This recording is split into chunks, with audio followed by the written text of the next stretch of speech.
What's up? It's Friday! And we ain't got shit to do. No. We got a few things to do, actually. We got a lot to do, actually. All right, joining me today, John Iadarola, of course, on Fridays, presenting the stories. But look at this, Mark Thompson's back. Yes, thank you. Please keep your seats, everyone. Yeah. Thank you. After approximately 17-year absence from the Young Turks. Yes. Mark I got the ball rolling. Yeah, and, you know, did. kind of. Yeah. Now, some of you might not remember that Mark was on the show way back in the day. And it was, what was it, 4 years ago, something like that? Yeah. You know? It was just a little, still just germinating. Yeah. Actually, you were past germination, but you were. You were still, but with the virus had not taken over the body. Yes, that's exactly right. Very well put. So for those of you who don't know, Mark Thompson has been a meteorologist for about 78 years straight now. Yep. He's also what they call a voice actor these days. Yeah. It used to be voiceover talent, which was also questionable, but like now it's voice actor. It's true. Okay, all right, right. Yeah. If you're buying it, okay. Thank you. And of course, like, is it the like? I see now I'm here. Just to kind of be his punching bag. Is that it? He just couldn't beat up on the regular staff, so he brings somebody in from the outside. Right. And if his voice sounds a little familiar, among the 800 things you would recognize his voice for, the one that of course always stands out is the voice of Cops. Oh, American Idol is what I thought you were going to say. Yeah, American Idol is a little small. Come on, everybody knows Cops. All right. If somebody's getting arrested, yeah, or chased down by police officers, Yeah. I'm usually doing the narration. Right. Yeah. And Mark has also, by the way, hosted approximately 87 other shows. Yeah, Okay. I've been in broadcasting too long, but I'm glad that I'm still considered a young Turk. Oh, Yeah. absolutely, Yeah. absolutely. All right.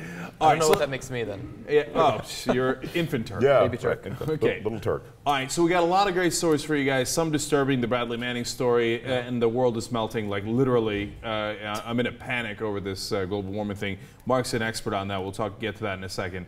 Fiscal cliff, I am not in a panic over. I'm amused by that. So lots of stories. John, what do we got first? Okay, we're going to be starting off with something fun, actually, one of our news segments. So do you want me to just naturally start? We should just get that. Okay. King Khan is a new segment that we're doing where we take some of the conservatives that are the most bold, the most brave, so long as they're safe at home behind their computers blogging about people that they dislike. And we have one, a liberal that's being attacked that you might have heard of before. Cenk Uygur, actually. Howard Portnoy, not a big fan of you, it turns out. Oh, really? Yeah, he thinks that you went a bit over the top when calling people who want to secede from the United States and not be American anymore, calling them un-American. How He thinks dare that's I? over the top. So we have some interesting quotes from a blog that he posted. I'm curious how you're going to respond to these, actually. I am as well, because you never know how things go. No, and understand, remember this is the story that all those states petitioned, and now it's not formal petitions, it's goofballs within those states that went to the White House website and said, we'd like to secede from the Union. And in Texas, I think they got over 80,000 signatures. They got close to 100,000. Oh, now Yeah. over 110. Wow, Yeah. amazing. So since they wanted to secede from America, I did a segment where I called them un-American, where you would think it was kind of a definitional thing. Yeah. But apparently not. So what does Portnoy say? No, he has a couple of interesting things. So he starts with, if you need an example of the left's double standard in action, consider the response of current TV's Cenk Uygur to the flood of petitions at the White House website calling upon the government or Obama administration to grant states the right to secede. He disparages the signers of such petitions as un-American and traitors. And this is pretty strong language coming from a guy who supported the impeachment of George W. Bush. So he goes on in the blog. Sorry, but the impeachment of George W. Bush is constitutional. Right. Seceding is unconstitutional, just for the record. That would be a small point to begin with. Yeah, That's right. yeah. Well, he points to the 10th Amendment, and the people who are calling for secession right now, they think that they found some way that it's totally legal and cool. It happens all the time, even though it's never happened. Well, Okay, so let me get they this right. attempted it once. It would be constitutional to stop listening to the Constitution. Because if you're outside the United States of America, you're no longer bound by the United States Constitution. You're not even in the United States. So it's an odd document to point out, right? Yeah, at that point. it's a little ironic. Yeah. And he's pointing out me saying that Bush should have been impeached. But I'm sure Howard was not in favor of impeaching Bill Clinton. Okay, a traitorous act impeaching probably. the president, which, by the way, is not of course, treasonous act. Whether Republicans or Democrats do it, it's a perfectly constitutional act, as Mark has pointed out. But my favorite part is, he's like, how will I get a load of this guy calling people who want to leave America un-American? Well, what else would you call him?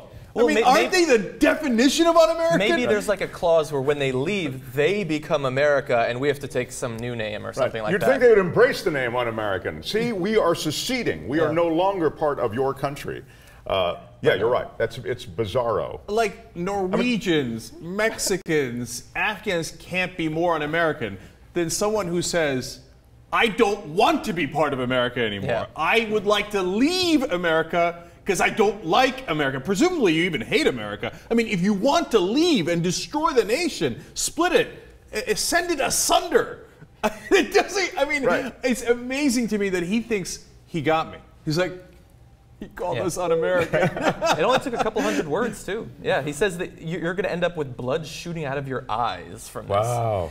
So what the point of this blog was, if there's a point... I prefer that to the heads exploding. I like the blood shooting out of the eyes now. Yeah. I think I might use that. That might be an interesting trick. If anybody could sell that look, it would be you. Yeah, let's try it. Let's try it. So the... Didn't work.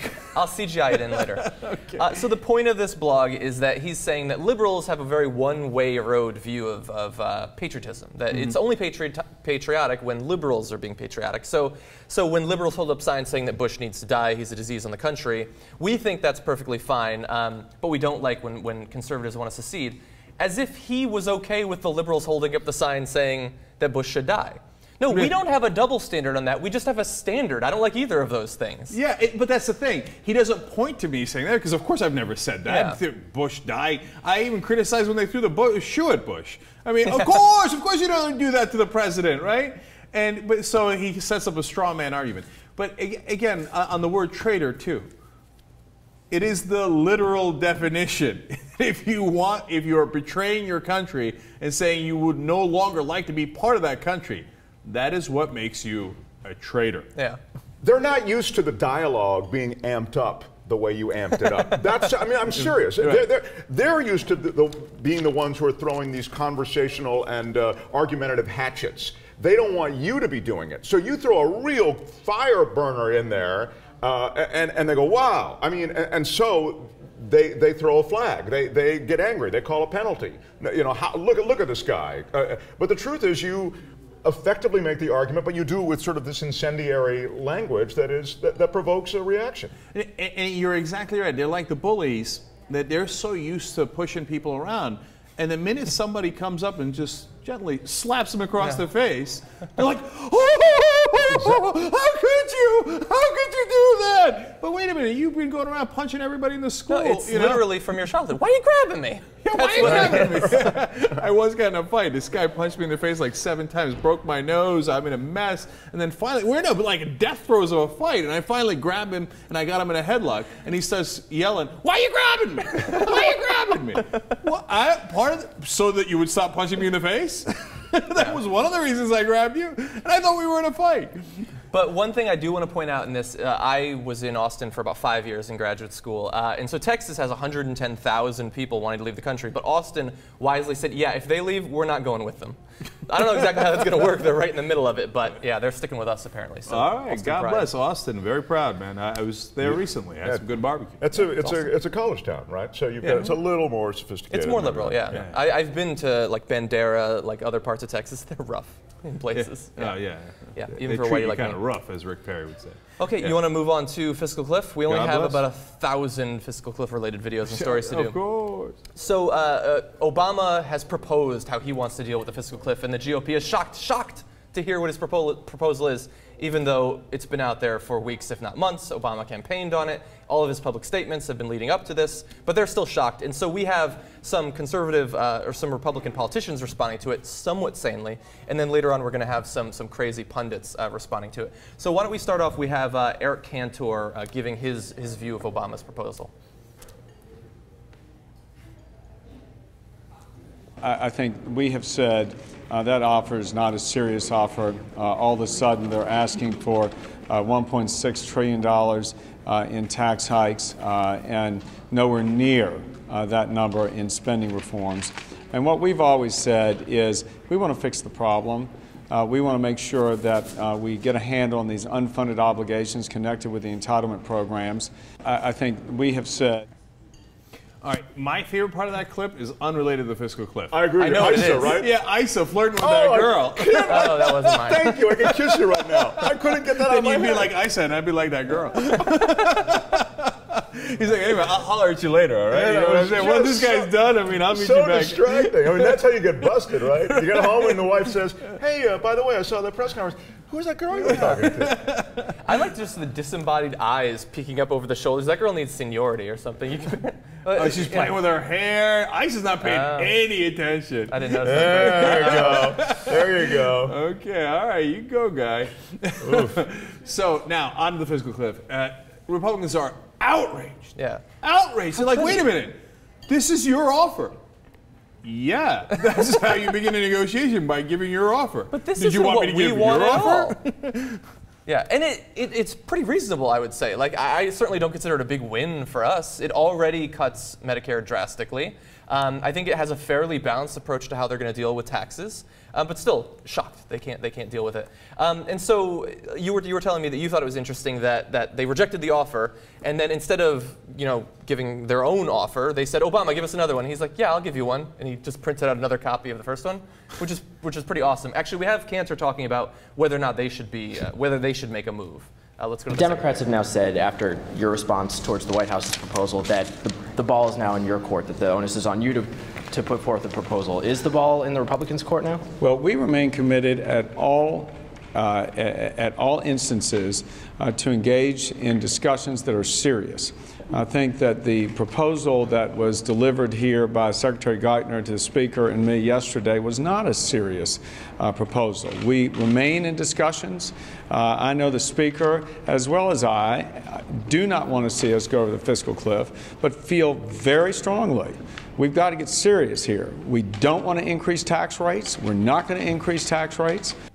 All right, that's awesome, because he says that is not a serious offer, hence we will make no offer. Exactly. So, but you have to understand something. President Obama, to understand the chronology, said, hey, this is what I'm interested in. He put out that $1.6 trillion in tax increases a while back, right? And a lot of these proposals are actually from 2011, right? So he's been on the record. So he's been saying all along, okay, great, so now that's my offer. What is your offer? The Republicans are like, nope, we're used to you negotiating with yourself. So, okay, go ahead and now give us your second offer and make it much better, make it more like us. And he's like, and that's what's shocking about this news, though. That's what's great news about it. Is that he's for the pushing first, back? yeah, for the first time, he is not negotiating with himself. And he said, no, I guess I didn't stutter, so here's my offer again. And then the reporters ask him, and he's like, me? Well, I don't give an offer. No, I just Obama. Usually, Obama just punches himself in the face, and that's how we do this thing. And right? there has been some history on that, right? Yeah, absolutely. I mean, you said it before that he sort of pre-compromises things, and I think they are thrown, perhaps, when I say thrown, or at least sort of expecting that he'll compromise further if they just stonewall. That's really what they're doing, right? They're saying, well, they're just stonewalling. Yeah. But they're going to have to come up. The great thing is that as the clock is ticking. And it is to the advantage of the Democrats. They have the leverage. Right, right, exactly. I think what he's hoping for, because he doesn't really have any cards. They lost the election. Their policy positions aren't popular. I think what he's hoping is that as we get closer and closer to going off the cliff or whatever, I hate playing into that frame, but we think it would be okay to do that we'd get most of what we want. But I think he's hoping that Obama doesn't share that position.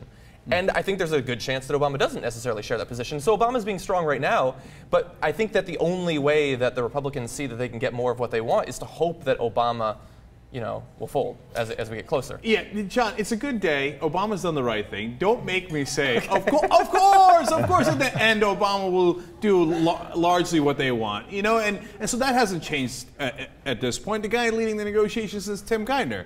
They're going to do a fairly Republican plan. But today's a good day because he didn't make the critical mistake he always makes where he just negotiates with himself. Yeah. And he's absolutely right. In fact, you should do a press conference, get out there and say, where's Cantor's plan? I've been waiting all this time. Where's Cantor? Where's Boehner's plan? Yeah. Where's McConnell's plan? I don't see any plan. This is terribly irresponsible. By the way, 53% of Americans say that if we go over the fiscal cliff, it is the Republicans' fault. Only 29% say it's Obama's fault. They're right, because Obama constantly compromises and the Republicans never compromise. So he should play upon that and go out there and say, I demand to see their counterproposal immediately. Otherwise, they are endangering the nation. Yeah. What is the political fallout of actually missing the deadline? Nothing. Okay, so let me explain. So right, they will show scary things on TV. Aaron Burnett loves to do this. Like, if we go over the FESCON cliff by the end of next year, unemployment could go up to 9.1%. First of all, that's not that much higher than it is now. And the end of next year, right? So it's not. We don't fall off a cliff, and it doesn't like, oh my God, January 2nd, all of a sudden unemployment is 9.1%. No, it's what it does is it says that okay, the tax cuts, or the Bush tax cuts are over. Now, I would love that, right? Now, but Democrats and Republicans agree we have to reinstate the middle-class Bush tax cuts. I don't agree, but they agree. Both sides agree, right?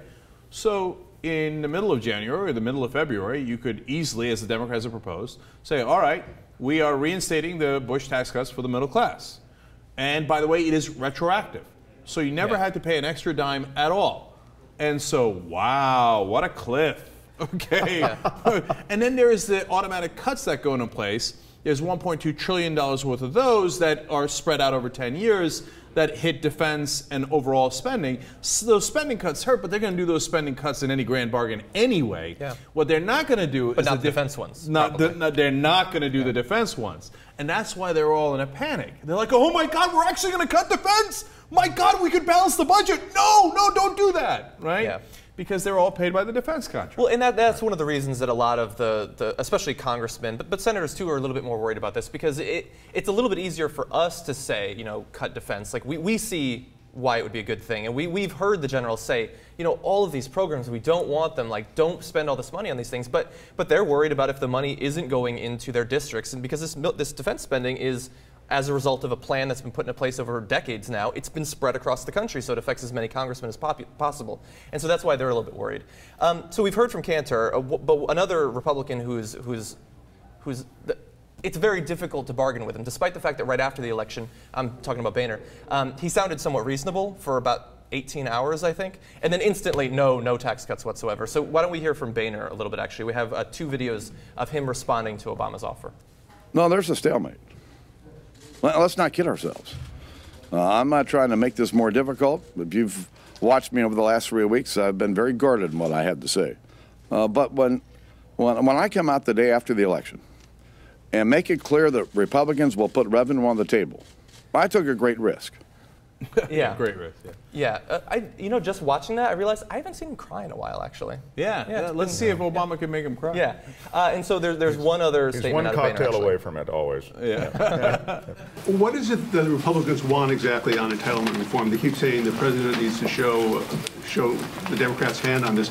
What do you want to do in terms of Medicare, and how quickly do you want those implemented? Well, you can look at our budget from the last 2 years, and there are plenty of specific proposals, most of which were part of the conversation that the president and I had 2 years ago, or a year and a half ago. There have been discussions about many of those same issues this time. So there's a lot from the conversations that we've had to inform almost anybody the kind of proposals that we're looking for. Okay, in other words, no, we have not said anything specific, right? Thank you. What a non-answer. Yeah, that was a total non-answer, Mark. And then I like the question, right? So it's good putting him on the spot and saying, so okay, so what is it that you want from Medicare, right? But I wish they would press upon it. Because, you know, we're going to get to this in a second as to what the Republicans said before the election, what they're saying now after the election. But I would like the reporters to say, hey, wait a minute. I just want to be clear about this. You want to cut Medicare, right? Like John Boehner, you, the Republicans, you want to cut Medicare. Is that correct or incorrect? Now, he'll do a dodge, and he'll say, no, we want to reform Medicare. And would part of the reform be cutting Medicare, right? And make him answer the question, because he would love to cut Medicare. In fact, that's the whole point of these negotiations. He's insisting on cutting hundreds of billions, perhaps trillions, from Medicare. So go ahead and say it. That's why he doesn't want to say it. Look, the press corps has long past letting us down. I don't know, they're in some kind of other world, right? I mean, I don't know what really, they're not the guardians of the democracy, they're not the guardians of information. I don't know what they're the guardians of. I mean, I don't mean to paint with too broad a brush, but I think in general they're really a profound disappointment. So that typical follow-up question to which you're referring, I just don't think it exists in a press conference. You know, Matt Taibbi had this devastating line. It's so devastating and so raw that I'm a little afraid of repeating it. But he was talking about Paula Broadwell, who wrote the fluff book on General Petraeus, and we found out later it was sleeping with General Petraeus, right? And the book is called All In, as you all know now, which is always hilarious. Yeah. Okay. Anyway, and he quotes this piece, and she says, oh my God, he is the greatest. Any room he walks into shines. And I mean, it's unbelievable, right? But then he points out all the other journalists that talk about the politicians in the same way, right? And the businessmen and the CEOs. And he shows examples from Time and Newsweek. And in journalism, these are called blowjob pieces, right? Mm-hmm. That's just colloquially what they call them. And he says, what's horrible and saddening is that you can't tell the difference between the regular reporter and the person who's literally sucking the dick of the guy she's writing about. Yeah. Okay. No, you're right. Like literally, right? Yeah. It's a literal blowjob piece, and you can't distinguish it from the rest of journalists. So it's devastating. No, it reads like a revealing profile of this great general, when the reality is, as you suggest, it's a total BJ. And they've been and it's not just Paula Broadwell who was sleeping with him. It is almost all the mainstream journalists who do it to the Pentagon all the time. They do it to the CEOs all the time. CNBC's whole business model is predicated upon that act. Okay. By the way, there was a lot of talk just on the Petraeus point that within that journalistic core that followed Petraeus and was part of that entire group, that the access was sort of limited based on the way you treated Petraeus, and he really got a pass on so many things. And he was deified in a way that really favored journalists who were trying to curry favor as opposed to really telling the story. So I think you're right on with that. Yeah. So I like Krauthammer. You got Krauthammer there? Yeah. So why don't we move on to some of that? So we've seen some Republican politicians freaking out over Obama's proposals, but it's not just the politicians. We also have some pundits freaking out, and I think that the reason that they're doing that is that their policy positions, if they would actually state them, are extremely unpopular. So I think the only thing that they can fall back on now is trying to pretend that Obama is being completely unreasonable. It doesn't seem to be working now, but it seems like a coordinated media effort. So we have some examples of that. Let's start with Krauthammer's ridiculous comparison to a historical event. It's not just a bad deal. This is really an insulting deal. What Geithner offered, what you showed on the screen, Robert E. Lee was offered easier terms at Appomattox, and he had lost the Civil War. The Democrats won by 3% of the vote, and they did not hold the House. Republicans won the House. So this is not exactly unconditional surrender, but that's what the administration is asking of the Republicans. I love that. Awesome. Yeah, I love that so much because the fact that you're simply, in the beginning of negotiations, stating your own position, they find so deeply offensive.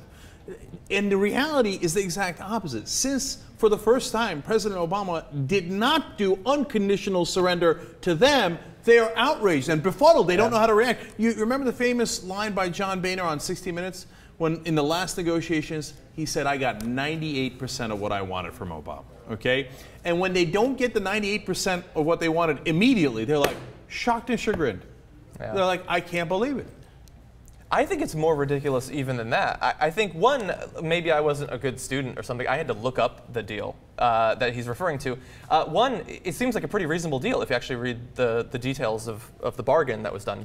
And also, I love that, like, to make an analogy for a Fox News audience, you have to go back like 150 years. Remember the good old days of the Civil War. And a substantial portion of the Fox News audience is old enough to have perhaps been around for that deal. And they're like, I do remember that, actually.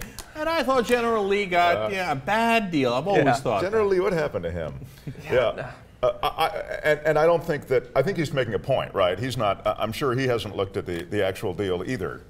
I mean, since he was in high school or whatever. Yeah. But I mean, he's just making a general point, and it's to what you're saying, Cenk, which is, hey, this is just offensive. I mean, that's just a...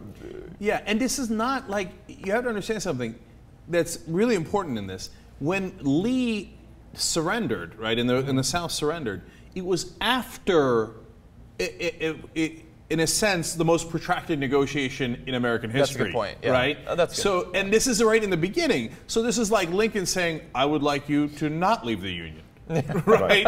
And then the South is like, how dare you? Okay, we secede. And plus, they were allowed to keep their sidearms and their ponies. And I think that that's incredibly reasonable. Spoken from a man who's obviously just read the text. Right, exactly. right. Oh, I did, in Wikipedia earlier today. Very good. So we should have shot their ponies. That's horrible. Krauthammer goes on, actually. He has some advice for the Republicans. I mean, what do they expect?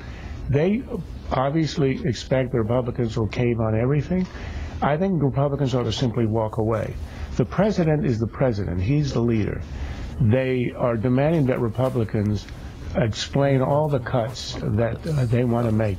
We had that movie a year and a half ago where Paul Ryan presented a budget, a serious, real budget with real cuts, and they expect Republicans are going to do this again. The Republicans are going to walk on this, and I think they have leverage. They did just win the election. Oh, wait, that's not right.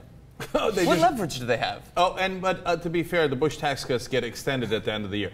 Oh, no, right, they expire. Okay, so if we do nothing legislatively, that would be completely to our benefit. But anyway, you keep pretending in your alternate universe that you have the leverage and that the president should offer the deal you want. They have to stroke their audience. Their audience just lost an election. They want to feel good. So that is maybe what it's about, because it's so crazy. Yeah. Is that what it's about? They're just, so. But I actually, to the converted. No question that you guys are right about that, right? So the audience gets to say, yeah, walk away, yeah, right? But I think that they actually do live in that alternate universe. They think like everything should, and they're not so wrong, because look, over the last 4 years, Obama has given them 98% of what they wanted, and they have the corporate CEOs on their side, and those guys almost always win, right? And they've got enough Democrats, et cetera. So that I think that they are genuinely, to some degree, and you see it across the board with politicians and the pundits, they are genuinely shocked that they're not getting what they want immediately. Well, why don't we give you some more examples of that, actually. We've shown you some of the details about the plan. You can look up others yourselves. But it seems very reasonable, I think, considering that Obama's coming off of a win. But we've got some other statements from conservatives. This is Kimberly Strassel of the Wall Street Journal. It says, this is something out of Wonderland and Oz combined. The most frightening aspect of the White House proposal is that it wasn't an error. So she is obviously shocked and chagrined to see these. That's a nice background on that quote, by the way. Yeah, Wall Street Journal, of course, owned by Rupert Murdoch. And basically, they are screaming in unison, how dare you? Yeah. So we've got another. This is Eric Erickson of Red State. Says, nothing good can come of negotiating further. The GOP should pass what they want and promptly go home. Let the Democrats stay and sort things out. Dive. Presumably off that cliff that you're seeing. Yep. Okay, and but again, the alternate reality. The GOP should pass whatever they want. And then what? Yeah. Well, you only control the House. It wouldn't. That doesn't mean it's the law of the land. Yeah. But like in their world, like we passed it in the House, we win. Yeah. That's not how it works. No, it reminds me of Bachmann earlier this year saying, well, the House should just take away Obamacare. You can't by yourself. Like, she doesn't understand how the government works fundamentally. And I think that they're relying on the fact that a lot of their audience probably doesn't have a very good understanding, since they get their news from Fox News. Is walking from the negotiations sort of, as you begin to see all of these sort of op-ed pieces and politicians on that side of the ball line up completely, is this a political strategy that's organized, or is this just a general throwing up of the hands and screaming, I'm taking my ball and going home? I really think it's a natural reaction. I don't think, they're always organized and they will have the same talking points, et cetera. But this was immediate. So it was before they even got the email as to what to do, right? And it was this genuine thing of like, I don't understand. I'm supposed to rule the world. Why is this guy not immediately doing what I want? Yeah, perhaps. I think I'd like to go to this because this is probably the most hyperbolic response to this. This is coming out of Texas.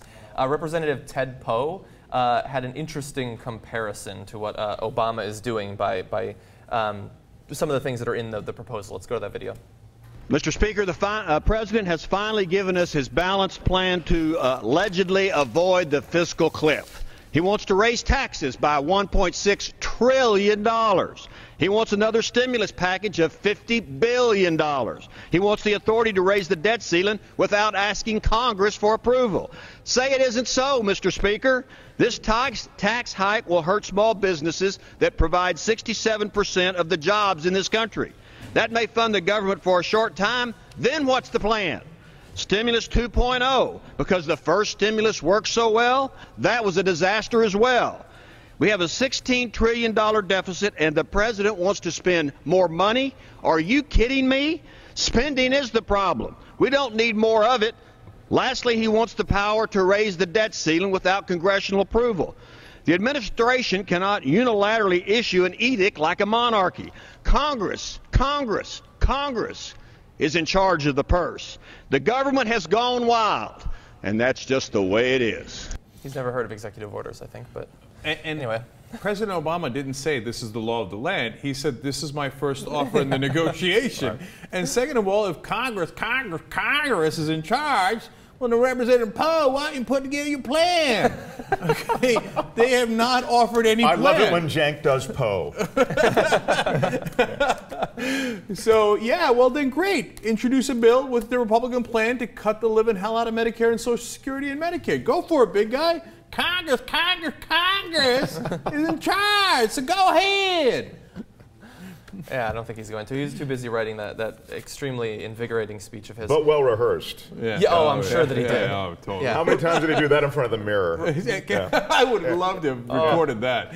Congress. Yeah, repetition is a powerful Honey, I said tool of Congress rhetoric, 3 times to get their attention. Yeah. Do you want to take a quick break and come back to the Medicare? Sure, absolutely. Okay. All right, back on the Young Turks. Cenk, John, and Mark with you today. We were just talking about how Poe was like, say it ain't so. Like, it's only been used in like 2,000 speeches. Like, but I'm sure he thought, nailed it, right? Got it. Meanwhile, I was thinking, say it ain't so, Poe. Oh. See, that's a little more clever. As a rejoinder, yes. So only a tiny bit more. Oh, really fast. I forget who it was. It might have been Tim or maybe Amir came up with a new catchphrase for Michael Schur. Oh. He needs to make a good point and then say, I'm not just Schur, I'm Michael Schur. How awesome is that? Wow. That's amazing. Who came up with that? I think it was Amir, or was it Rick? Really? Oh, okay. He's got to use that. All right, we'll work it anyway. We'll work it. Okay. I'm not just Idarola. I'm John Idarola. Not quite the same thing. No, doesn't quite have the same. Okay. No, it doesn't work.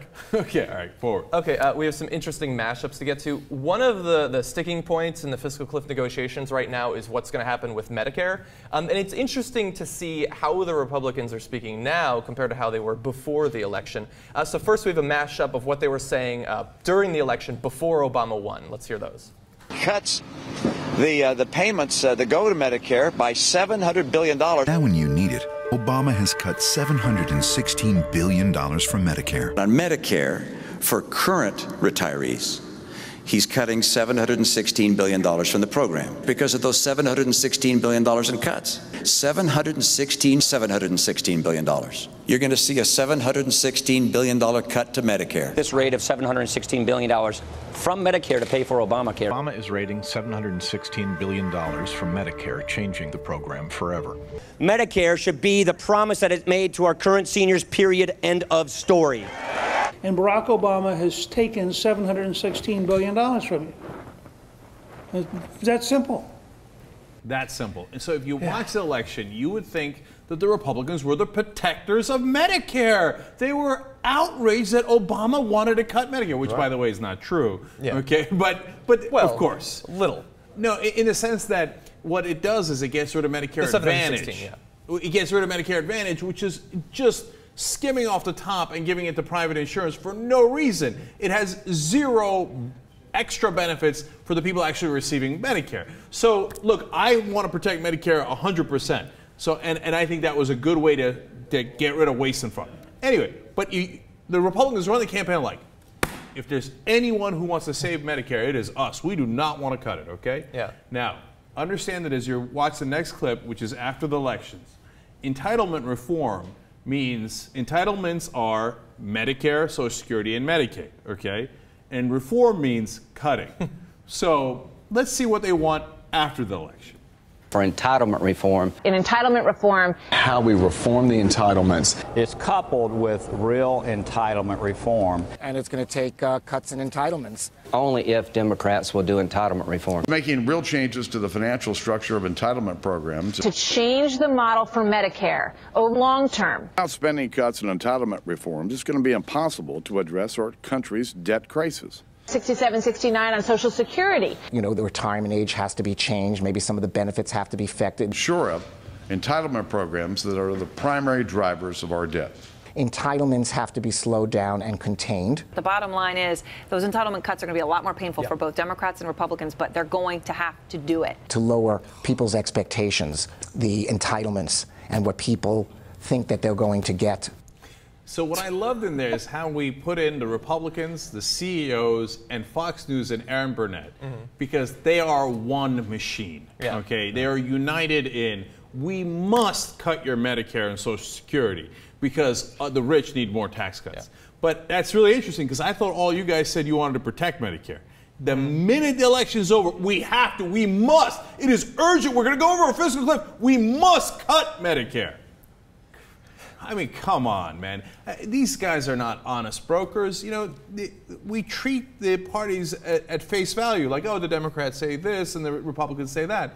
But the Republicans are full of lies. I mean, so everybody, before the election, when I was screaming, of course they want to cut Medicare, they were like, oh, Cenk, you're such a partisan.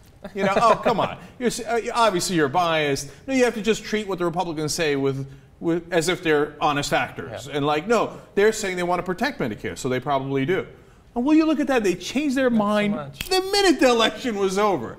Of course. That's the political machine sort of played out in a great mashup, because they'll say anything to get elected, and then after the election, the agenda comes forward. And even within that after-election period, there are political deals being made. So, yeah, Cenk, you're absolutely right. And you were calling them out prior to the election, prior to the general election that we've just been through. And, yeah, they need to get called out again. I think that dirt poor elderly people have been skating by long enough, and it's time for them to figure out what some bootstraps are. They don't need this free money from the government. But, you know, I concentrate on Aaron Burnett a decent amount. She does this over and over again. And, you know, look, we have 28 other clips on Aaron Burnett. Yeah. I'm just going to skip it because I want to get to other stories. But I just want to let everybody know. Look, do you think Aaron Burnett is relying on Medicare and Social Security? No. Do you see what I'm saying? Like we did this story about Lloyd Blankfein, which was also in the mashup. He's got, forget all of his vast fortune, and he made $16 million last year. He's going to make more this year, etc. He, on top of all that, he has a $12 million retirement plan. Okay, on top of all that, right? And you know, and Aaron Burnett's on TV. Let's keep it real, okay? And she's on CNN. Okay, her husband was a banker. She was a banker, etc. You think she's like, well, on the other hand, if we cut Medicare, I'm not going to be able to buy the, you know, the chicken once a week or whatever, right? Or that's Social Security, or in the case of Medicare, like, what if I get sick? It's that she doesn't feel your pain. She feels Wall Street's pain. And again, we have clips here we don't have time for, but she's yelling at Pete DeFazio, who's a congressman from Ohio. She's like, you're trying to represent your constituents. But what about the markets? What about the markets? This should be, like, the second they go off and they talk like this, it should be the most see-through political statement that's possible. Ever since we first started Social Security, they tried to make it so that the rich would be more in favor of keeping it. They didn't means test it, so even the rich get a little bit of money. But we've known for 80 years now, 75 years now, that they don't care about it and they're not going to want to pay into it because they don't rely on it. So we've had multiple generations live and die under this. We should know, yeah, at some point they're going to try to cut it. So hearing a rich person with very nice hair and diamonds in her ears tell you that we should do some cuts there, everybody should see through that. And I worry that they're not. Because you call it reform and it sounds reasonable. And they call it CNN and they're supposed to be objective. But wait a minute, I thought CNN was very, very proud of not taking sides. All of a sudden, when it's the side of the rich, the powerful, and the establishment, they don't mind it at all. They have Aaron Burnett going on there, well, you have to cut, you have to cut, you have to cut, right? And is this not like the most Orwellian example that we've just shown you, that before, during the election, you had actual reform to these that did not cut them, and they called them cuts, and now they want nothing but to cut them while talking about it being reforms? Yeah, that's a perfect circle. Blood is going to shoot out of my eyes. Absolutely double speak. Speaking of double speak, let's go to the military and Bradley Manning as well. Okay, so finally, after a couple of years, Bradley Manning was given a chance to speak publicly. He was seen by humans, and he saw the sun. So he testified recently. There were, I think, 6 hours of intense questions to him, and he described a number of things that happened while he was locked down. And so I want your opinions. Some of the details given here are shocking in the way that he was treated. And when you actually think about what he did and what we found out from the leaks that he was responsible for, it seems like the most disproportionate use of I guess, the prison system that's possible. The one example that I want to start with that I was so shocked at is that he wasn't allowed to just, first of all, his toilet is in view of guards. They're just watching him on the toilet. He doesn't have toilet paper. He has to then march up to the gates and announce, Lance Corporal Detainee Manning requests toilet paper. Every time. That may seem silly, but that's the level of what we're dealing with. No, here. it's a by the way, and then you can continue, but that's a humiliation that's part of the process. Exactly. That's a very carefully thought out series of humiliations, and that's just one of them. Well, the overarching theme in all of this was Orwellian, where they would say, well, we're going to put you, we think you're suicidal. And to be fair, Manning, when he was first put in a cage in Kuwait, and there was no air conditioning, and there was, and even his cage in Quantico was 6 foot by 8 foot. Think about that, 6 foot by 8 foot. And he's in it for 23 hours a day. 23 hours a day, and there's no light that goes into it at all. In fact, he would stick his head onto the door because he could see what he said was, quote, a reflection of a reflection that kind of saw the outside, right? So he wouldn't see the outside, he'd just see a little bit of light from the reflection of the reflection. He's in there for 23 hours. When they let him out, they shackle his hands and feet, and they let him walk around like that for 20 minutes a day. That's all he had. This is all of this before he was ever charged. Yeah. He's supposed to stay in Quantico for only 90 days maximum. He stays there for triple that amount, okay? He's supposed to go to trial by 120 days. That is the military rule. They kept him for over 900 days before they charged him, okay? Nearly 1,000 days. So in the midst of all this, as they do this harsh treatment, they say to him, well, we have to because we think you're suicidal, so we have to watch you at all times. We can't let you sleep at night. They'd reverse his day, by the way. What is this? How would this help in not committing suicide? And they left a light on his eyes and wouldn't let him cover his face with a blanket so that he didn't have the light in his eyes as he tried to sleep. Again, that's all part of the, right? Isn't that part of the protocol that you to try to drive someone crazy. It's psychological torture. They would turn on the lights at 10 o'clock at night and shine it into his face. And they're like, well, we don't want you to commit suicide.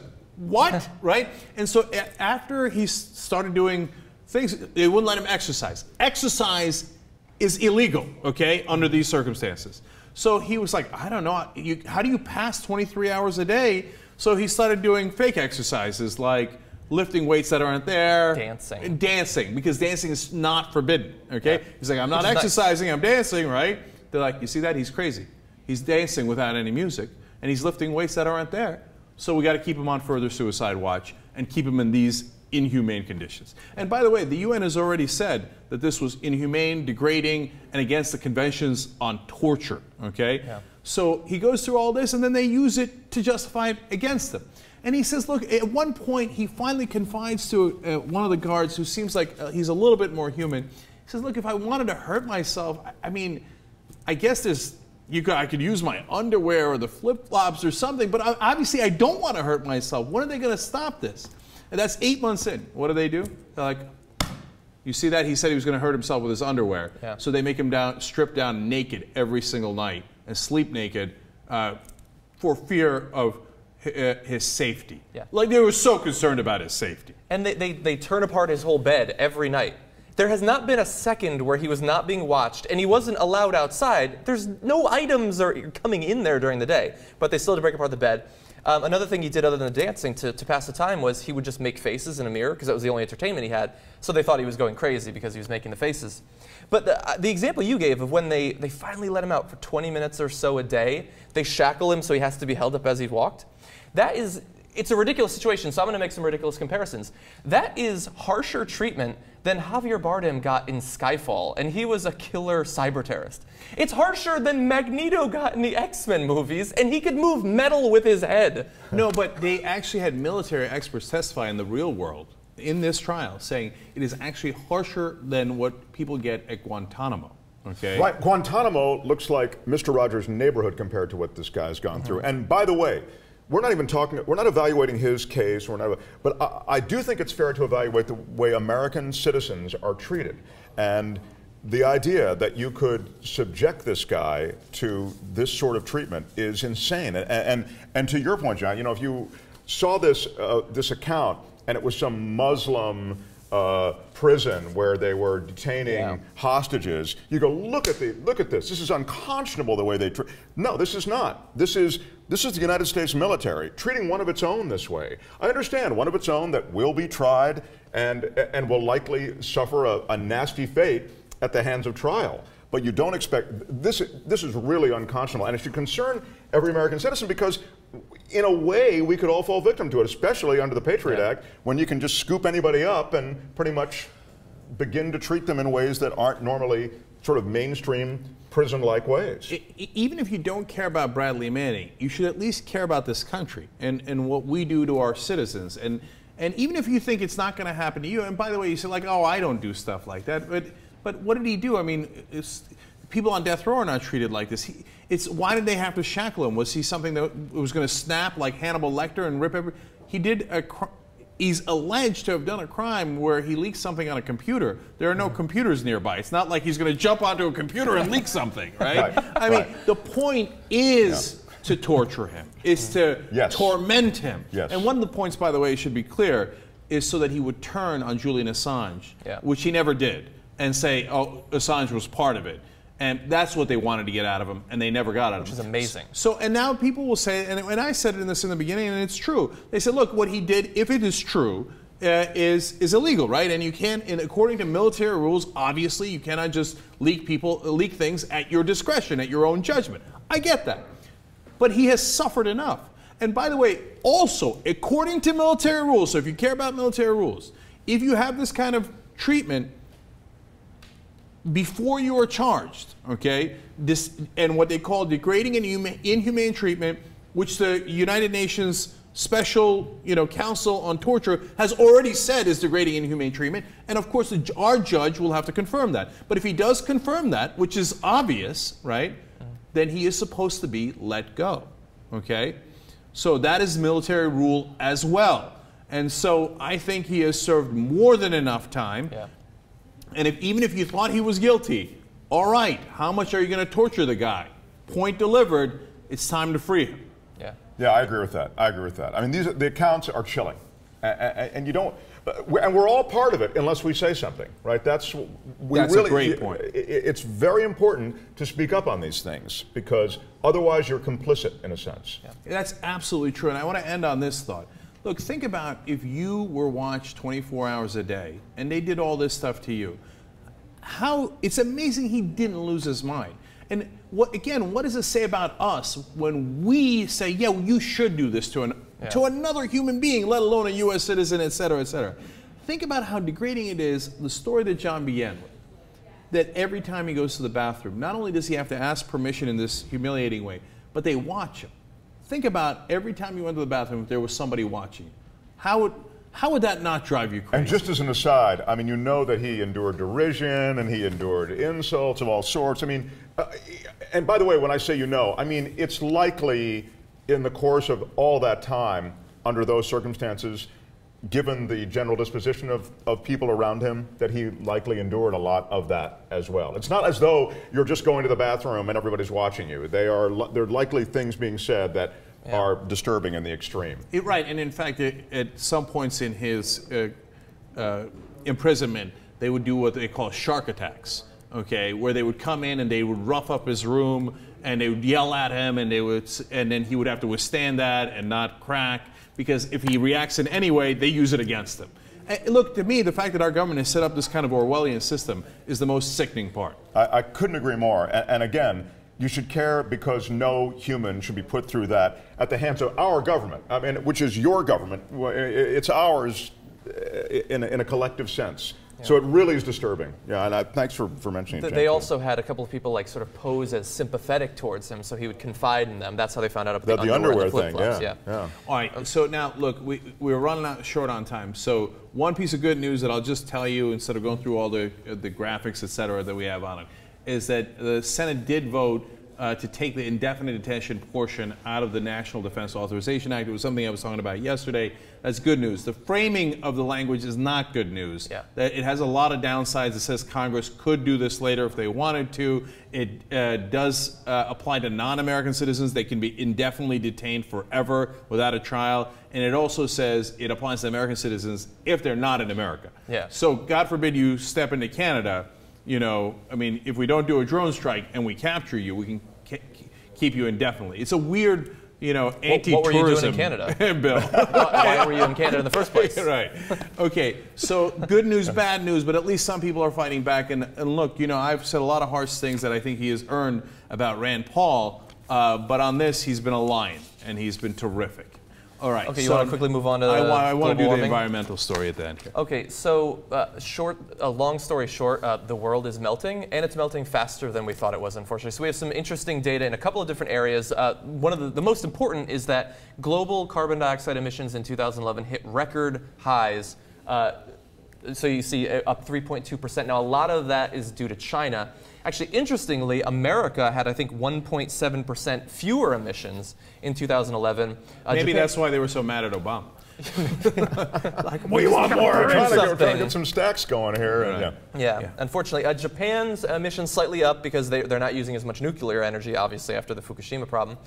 So that's obviously bad. We don't want global emissions to be going higher. Also, there's some consequences of this. Sea levels have been rising 60% faster than originally expected. Now, this is during the period of roughly about 1990 to 2010.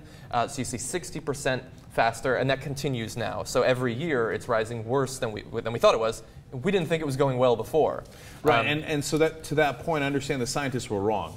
Exactly. They were not alarmist enough. Yeah. Right. Okay. They underestimated how quickly the oceans would rise. Now, Fox News is going to cut out him saying the scientists were wrong, so we shouldn't trust them anymore. So we also have, let's see, why don't we go to this, the permafrost, because this is very interesting. So right now, in certain areas of the world in the north, there's permafrost, where organic material is frozen into the ground. And if that melts, it's going to release an insane amount of carbon dioxide. And the problem with that is that even if later on it was to refreeze, it doesn't bring the carbon dioxide back into the ground. And so that could help to accelerate some of the warming that we're seeing, some of the climate change that we're seeing. Right, and I want to explain this because, look, the way that we are heating up the Earth is unnatural in the sense that it is man-made. It's because of the carbon emissions, etc. But there's also natural carbons. Yeah. And luckily, some of them are trapped underneath this permafrost in what is really an ancient forest to some degree, right? And so there's natural carbons in the world, but a lot of it is trapped in that permafrost. When it melts because of the human-made global warming, it has a vicious cycle element to it where then the extra carbon dioxide is released. And obviously, as John pointed out, we can't put that genie back in the bottle, right? Yeah. So again, that was underestimated by the scientists. And now they're freaking out and going, wait a minute, if on top of the man-made global warming, all that carbon dioxide is released, we're in much bigger trouble than we thought. What the scientists did accurately was forecast temperature increases, and everything seems fairly consistent with their forecasts in that regard. But all these sort of ancillary, if you will, aspects of the warming do seem to exceed all the estimates. It's disturbing. And what can be done? Well, the CO2 emissions is really what can be done. I mean, that's really where the answer is, and it has to be addressed. And in the expanding industrialized world of China and in nations that are just sort of, and China's probably obviously the leader, really getting hip to the parade, the CO2 parade, they've got to find alternative energy. Well, here's what happened when they went to the last round of negotiations on carbon dioxide emissions. China and India said, well, we're waiting for the U.S. to lead. If the U.S. steps up, then we'll have to do something. We'll have to compromise, etc. When the U.S. didn't show up, Obama showed up on the last day and said, let's do a voluntary agreement. In other words, we don't have to do anything, right? Well, they were like, all right, well, we're not going to unilaterally say we're cutting our carbon emissions and put our economy in a competitive disadvantage with the U.S., so that's it. We're not doing anything. And so one thing we can do is we can lead. And we can say, here's what we're doing, and let's work out negotiations where we agree and China agrees and India agrees, etc., on what we can do to limit this. If we don't, it is no exaggeration to say we have an epic worldwide disaster headed towards our way. And there's no excuse for not leading now, because now there's not, Obama's legacy can be served by leading in this area. And there's no downside. I think it's very, very important during this next 4 years that he take the lead on this. The cap standards, I mean, he has led a little bit, at least in regard to that, but that's only a small portion of our total carbon dioxide output. That's true. So on cars. Now, the flip side is, right after his election, what are they doing in the Gulf, John? Oh, apparently they've sold the entire thing, right? That is literally selling it a big swap meet kind of thing. Yeah. They're going to cart it off over a period of a few years. I'm actually not seeing that. I apologize. Okay, they have a big. Essentially, it's an auction for the available explorable acreage, right? Yeah, exactly. So, all right, let me explain. Okay, fail. Sorry. So, right after the election, what does Obama do? He says, "Oh, you know, all that stuff about protecting the environment. Yeah, I was kind of kidding." Okay, so they are leasing off all of the available oil leases in the Gulf, all of it. Okay. So, and this is part of their all of the above strategy. Now, to be fair to Obama, he did say in the campaign that he loved oil and coal and more drilling, and he did. I mean, they had a debate about who was Mr. Coal and who was Mr. Oil during the debates, and Obama was saying, no, Romney doesn't love oil and coal as much as I do. And to prove that, they auctioned off the entire Gulf of Mexico oil reserves, in all. But here's the funny part. You know where they held the auction? The Superdome. Yeah. In New Orleans. You remember the Hurricane Katrina Superdome? And as a guy wrote in Daily Kos, without a hint of irony, right? Like, all right, so where can we sow environmental disaster, which might kind of affect, as it has in the past, this exact area? Well, let's rub it in their face. Let's go to the Superdome in Louisiana and auction it all off. Yeah.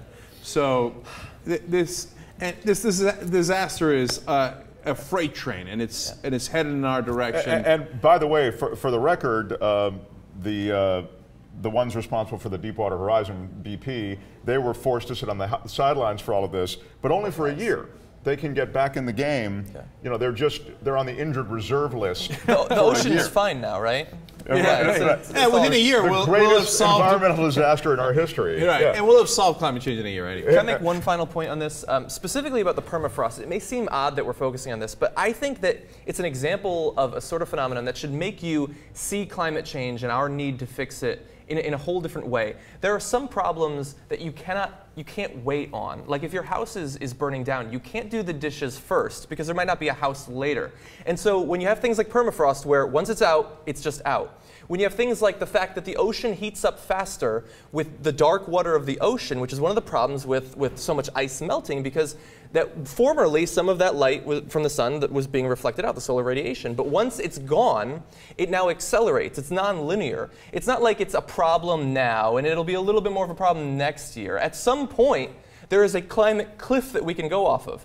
Fiscal cliff, fake. Climate cliff, quite real and quite dangerous. Very well bookended, by the way. Can I say we started with fiscal cliff and then climate cliff is a great way of phrasing it, John. And look, let me make one of my usual jank predictions here. So they had a list in one of these articles of all the different cities by the water that are in serious peril because the water is rising much quicker than we expected. And there was a bunch of foreign cities, which, of course, since we're #1, we don't care about those.